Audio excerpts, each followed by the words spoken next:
at this. Look at this bamboo. This is just amazing stuff. Bamboo is so versatile. It can be used for building shelters, making spears, and many other things vital in a survival situation. And I'm going to take some with me.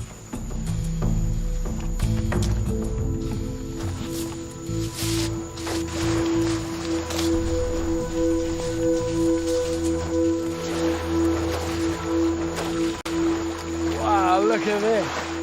And the risks I took climbing down, definitely worth it. This is going to be perfect, and it's 1,000 times more sheltered than where I came ashore. It's going to be a good place for a base, but also I should be able to fish here as well. Now the question is, can I find water?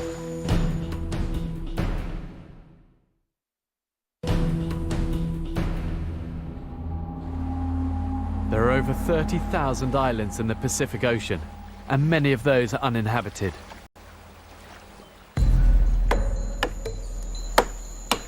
Being stranded on an island like this, chances are someone is looking for you. So to make sure you can be seen by a rescue party, you need to build what's called a signal fire. I want this fire to be as big as possible, but also as flammable as possible, so it will burn really fast and really bright.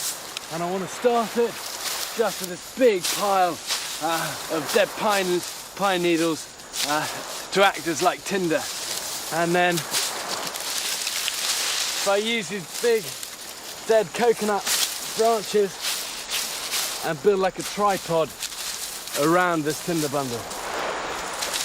This signal fire will not be lit now. It will be standing by in case I see a boat or an aircraft. And then what I've also got here are some really green ones, and if I just lay these around it, these will act not only to waterproof it and keep this whole signal fire dry, but it will also smoke. And if something comes over in the day, I'm going to need that smoke. But I do need to start another fire now, which I'll need to keep burning constantly so I can light my signal fire at any time. To light the fire, I'm going to use a technique called the fire plough. It's widely used in the Pacific Islands. Hibiscus, which grows throughout Polynesia, is a perfect wood to use for the base and plough because it has a very low moisture content. And it's not helping that the sweat drips off my nose into it. I've had that happen twice now. I have to start again. So I'm trying to drip the sweat to the left. Come on, you're almost there. By creating enough friction between the wooden handle and the groove, you can work up a coal that can then be used to light a coconut tinder bundle. Okay, look, that ember's going now. And if we just tip this into this tinder bundle, and we should have flames. There we go. Whoa.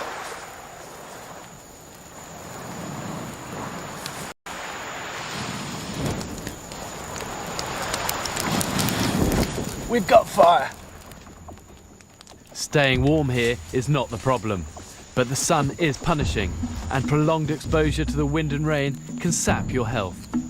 So I'm going to build a simple shelter.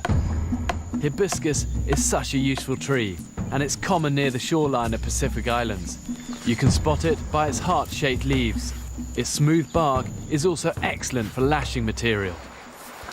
Normally I'd build a shelter right back in the shade, but really for me the priority out here is that I'm visible from the air. Anything flying over, any rescues. What I can do is lash these on with more of this bark fibre. As a first layer, use dried palm leaves. They're plentiful, and I don't waste too much energy finding them. And on top, fresh leaves that are more waterproof.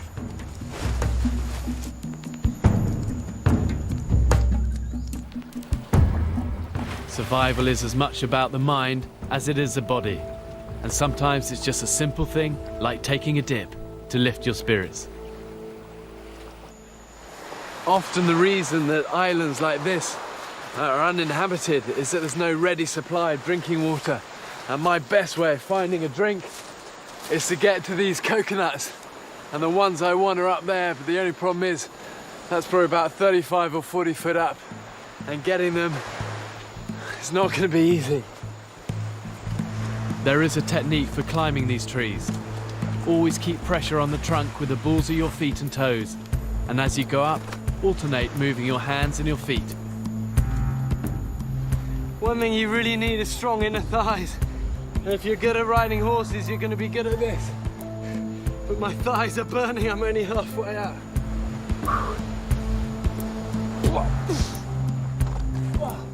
Coconuts may be a lifesaver in this castaway situation, but they're also killers. People die every year from coconuts falling on their heads, and an average sized nut weighing 2 pounds can hit the ground with a force of 1 metric ton.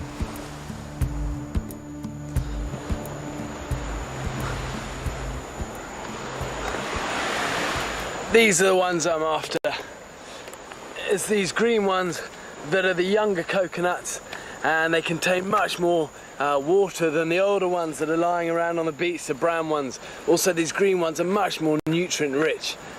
But the way I'm going to get it off is just to keep twisting them.